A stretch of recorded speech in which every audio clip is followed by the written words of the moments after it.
BBC Sounds. Music, radio, podcasts.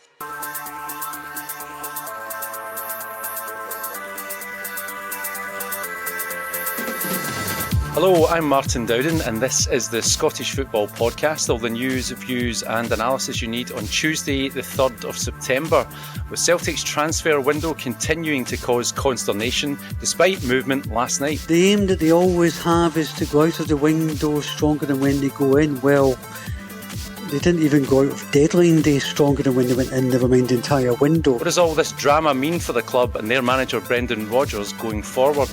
And there's been plenty going on below the Premiership. Magnificent goal for St Johnstone. Jason Holt, he's not going to miss it for there from about 12 yards out. It's easy street here at St Johnstone, and some wonderful football as well. We'll check in on where things stand in Scotland's other leagues, and Scotland are getting ready to start their World Cup qualifying campaign. I think everybody knows how desperate we are to qualify for a World Cup. World Cup is just probably the one thing left that this kind of generation of players wants to do, and obviously it starts now. We need to get off to a good start, so everyone's desperate to do just that. We'll continue the build-up to Friday in Copenhagen.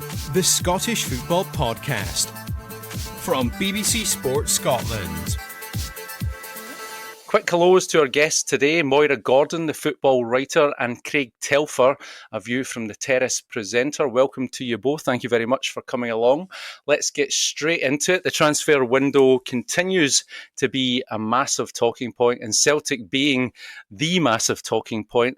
Late movement last night, Kelechi Iheanacho has signed, but Moira, I'll come to you first. Is he an adequate solution to their problems, and do you think the fans are going to accept that?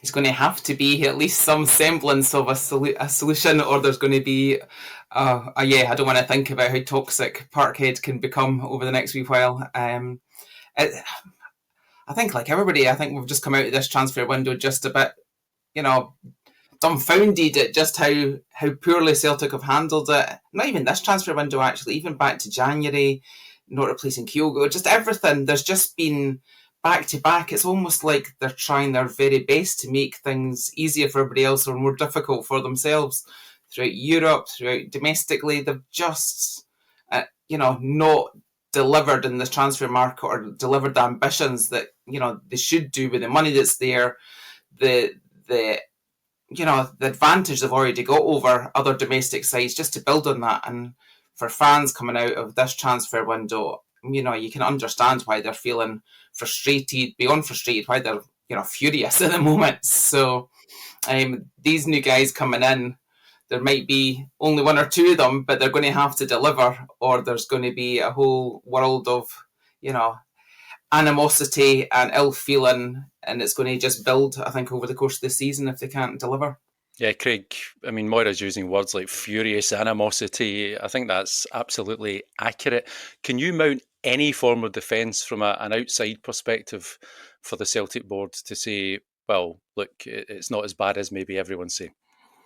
I don't think so. Celtic should be in a position where if they traded their players smartly and they did it in a timely fashion, Celtic could be in a position where conceivably they win every single Premiership title between now and the heat death of the universe. I think that they're in a position where they can win every league title, but also go far in Europe. We saw what Celtic are capable of last season when they took on Bayern Munich and gave them a pretty good game. And you think from that point on, you'd have all your transfer targets in a row. That's how I imagine big clubs work, where they have got database and lists of players that they can go through. So as soon as Kyogo Furuhashi moves on, you've got about another 6 or 7 players that you can choose from that can immediately come in and improve the squad. They don't have that. The guys that they've brought in, can we really see any of them are going to improve the squad out of the 10, 11 transfers that they've made? I don't think so. I think Kelechi Iheanacho, it's very much a sort of yellow sticker dinner when the shop's about to shut and you need something to eat. I think that he's, he showed a lot of promise when he broke through at Manchester City. He was a good player for Leicester. He's lost his way quite badly in recent years. And I think that from photos you've seen recently of him, doesn't look particularly fit. And I think it's going to take him a long time to get up to speed for where Celtic need him. I just don't think the team's any better than it was 6 months ago, 7 months ago. And I think that's a damning indictment on the board. And maybe as well Brendan Rodgers to an extent, because he hasn't been backed this window. He's been backed in the past.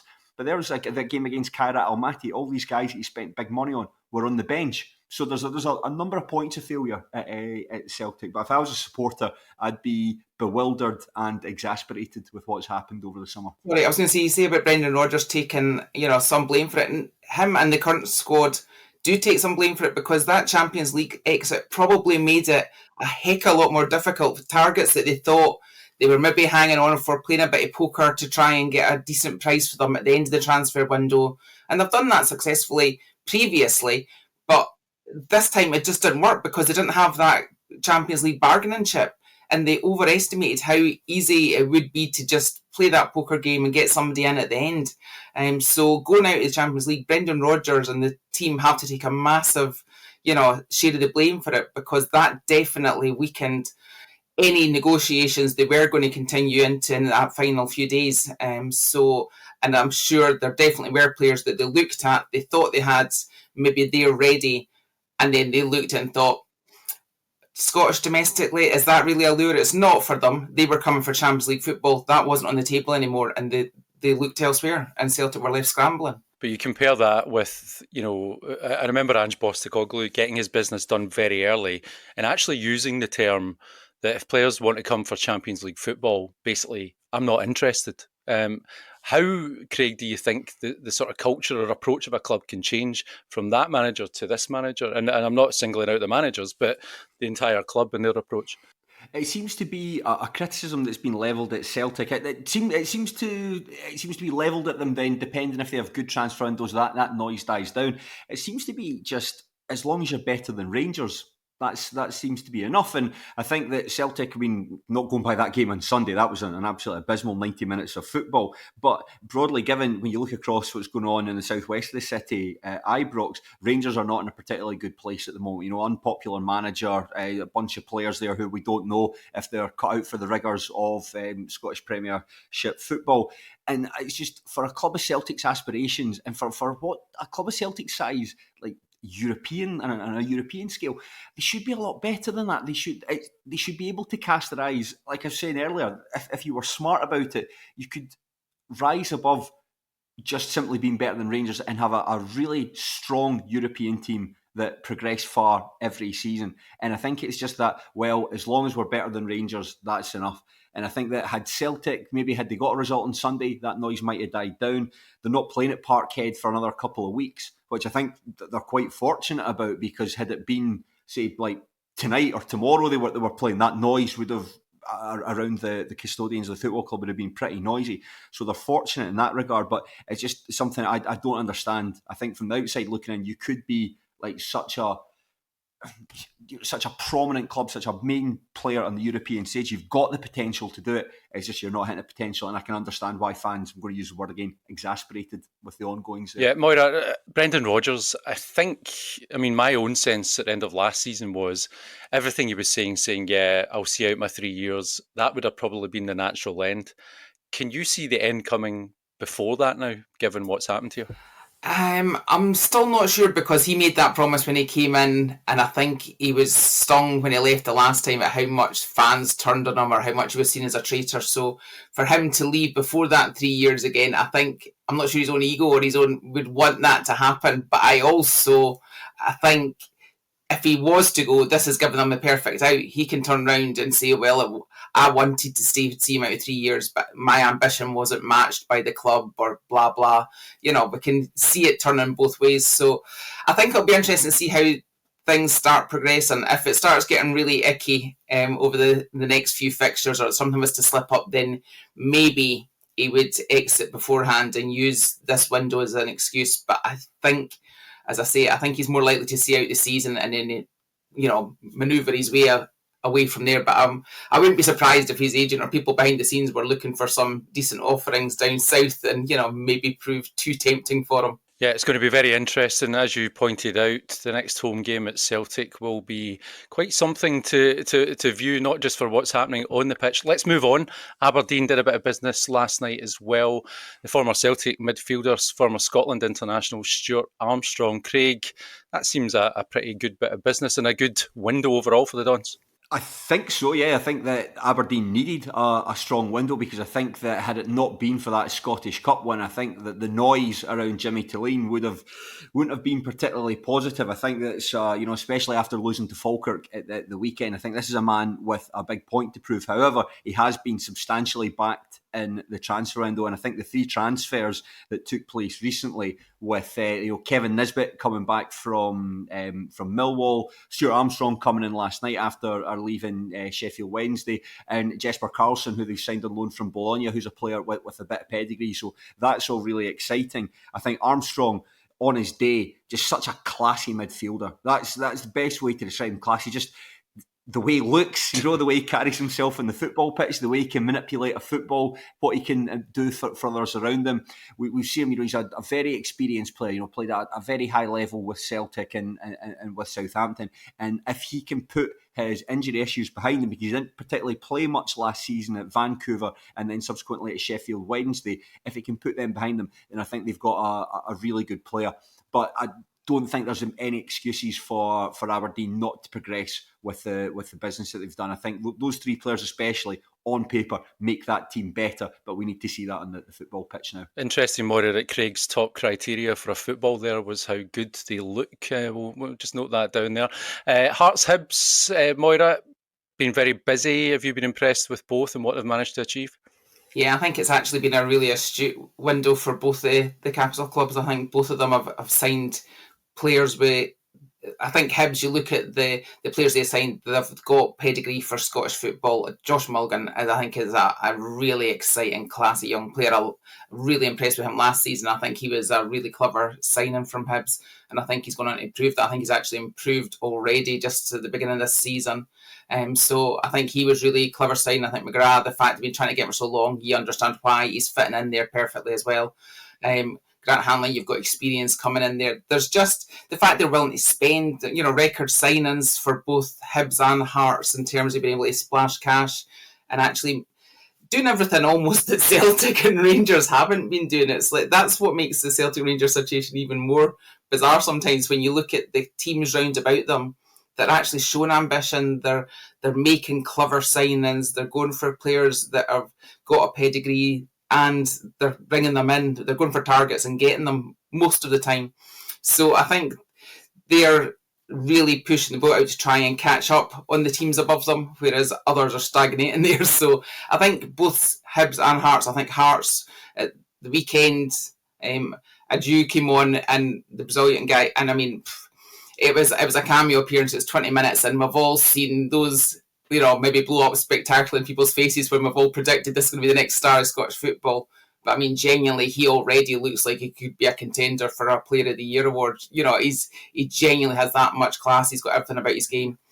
So I think both Hibs and Hearts, like Aberdeen, have been really clever in the transfer window this year, and I think it's exciting to see what they all managed to pull together. Is indeed. Very quickly, Craig, who's your Premiership signing of the window? I think Moira's touched on him. Aguirre from Heart of Midlothian, really, really exciting. Everyone at the club is really excited to see what he can do. A very impressive cameo against Livingston. I think that, speaking to my mate who's a Hearts supporter, just says the most impressive thing is actually off the ball movement and the runs he can make and the power that he's got and moving through the middle of the park. And I think that he will bring a lot to Hearts, and I'm really keen to see how he develops. Don't want to get carried away after 20 minutes, but I really like what I've seen from him. So he can't get carried away, then what's the point of being a football fan? I'm going for Aguirre. Exactly. Moira, did he just nick your one as well there? I mean, from what I've seen so far, definitely. He does it. He's a player that's exciting to watch, and I think he'll actually bring something really quite explosive and exciting to the league. Okay, away from the spotlight of the Premiership, there's no shortage of talking points in the Championship and Leagues 1 and 2. Let's start with St Johnstone quickly. They've been early pace setters, a slight setback at the weekend, but Moira, have you been surprised by how well they've started and how well they've got to grips after last season? I think it was one that everybody kind of looked at and thought they've got the potential to start well, they've got the potential to, not dominate the league, but definitely take control of that league. But I think people were waiting to see new manager, how he adapted to down in the Championship as opposed to a dogfight. It's a different scenario, different pressures that were on him. but I think they have. I mean, you get a good result on the opening day, it sets you up. That's it. It gives you that momentum. Every team wants that for the rest of the season. So I think I don't think it's surprising necessarily, but I think it is probably encouraging for the fans that they've started it that early. I always thought they would do well through the league, but I think it starts so well so early is definitely going to boost them. It's been a funny one with St Johnstone, because I remember when I saw their initial transfer business when they signed Jack Baird and Morgan Boyes from Greenock Morton. I remember that. I think a lot of people were like, really, are these the calibre of players that are going to take you back into the Premiership?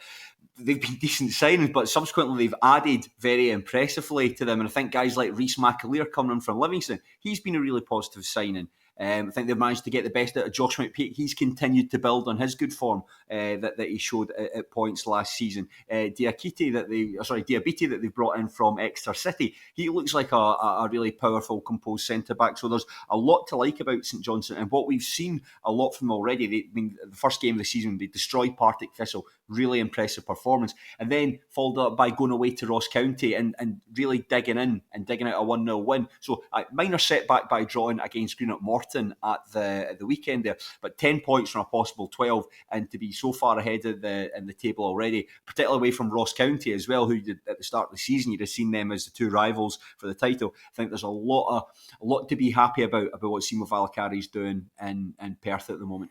As usual, time is ticking away. I was going to get into Ross County and Ayr. They've both been struggling, obviously, a little bit. We'll skip past them. Plenty of time coming up in the season. Inverness looking quite good in League One as well. Hamilton, though, Craig, a bit of a mess. Take us through what you see is on the cards for them. Well, if we don't have time to say nice things about Ross County, we certainly don't have enough time to talk about all the things that are going on at Hamilton Accies at the moment. Yeah, I think, was it last week they were the subject of a winding up order? I think there's an unpaid debt that's due to go to the stadium or something like that. Apparently, I think it's one step down from what triggered the liquidation, or so the insolvency event at Edinburgh City that earlier in the season that led to their points deduction. I feel sorry for John Rankin. I watched the game against Cove Rangers at the weekend, and BBC Alba had a wee VT at half time where they interviewed Rankin and a couple of supporters about the situation, and it just seems like so difficult, if to try and just focus on coaching the players, making them better and getting them at the football pitch. I think that's a difficult task in and of itself, but when you've got so much chaos going on around you, the stadium move, unpaid bills, the closing down of the club's youth academy, which was such a jewel in the crown for Hamilton. I think it's really difficult for them, and it feels like something bad is coming down the tracks for them. Although 7 points from 5 games is a decent return, it just feels like I think there's going to be some shenanigans that are going to derail that positive start to the season. Bit of a mess there. Moira, East Kilbride, and your beloved Spartans, of course, sharing League 2 top spot. Is it shaping up to be a straight fight between the both for you? I would love to think so. It's far too early in the season to get too carried away. That's me trying to be calm and rational about it, not to get too excited. I think it's one of those where, again, as I said about St Johnstone, a great start. If you can get a good start, it gives you momentum, it gives you something a chance to build on. And I think both those teams have got that. I think they've both got a bit between their teeth now and a belief, and a lot of people initially, it was East Kilbride not talking about Spartans, but I think Spartans having got a good start, I'm still a wee bit concerned, there's not maybe enough or as many goal scorers in the Spartans team as there are at East Kilbride. And Mark Stowe started brilliantly, Blair's Henderson still to really get going, so there are goal scorers there, but it's still not the same. You look at goal difference already separating the sides, and whether that could be more costly going down the road. But I'm certainly not going to complain about the start to the season. I'm more than happy, and I think it will be an interesting dogfight. I think it's a team that have known each other well since even Lowland League times, and there is that bit of rivalry to see who can actually finish above each other. So I think it'll be an interesting little battle. think the last time that you and I spoke, Moira, we were talking about the striking options at the Spartans, and it's interesting to see. We wonder, is there an alternative to Blair Henderson? I think yes, there is, to the extent that Henderson can't get into the starting 11 anymore. You know, he's only coming off the bench for minutes at a time, and it looks like Dougie Samuel's deploying a false nine, almost like a 4-2-4 formation, and it worked to amazing effect in that first game of the season when you beat East Kilbride 3-1. So it just shows there is life beyond Henderson, and he's managed to configure a way to make that front four very, very effective and very, very fast and very difficult to play against. And as for East Kilbride, you know, it was a real big dog performance from them at the weekend when they beat Forfar Athletic 5-0. Cammy Elliott scoring 4 of the 5 goals. And Mick Kennedy in his post-match interview said that the team are acclimatising to League Two very well. I think that in previous results they were the better side, but there was a bit of jeopardy, a bit of tension in the games. This was just a straightforward, old school doing, as it were, and I think East Kilbride well deserved the win. So very interesting at the top of the table. Both teams very finely poised for that championship battle.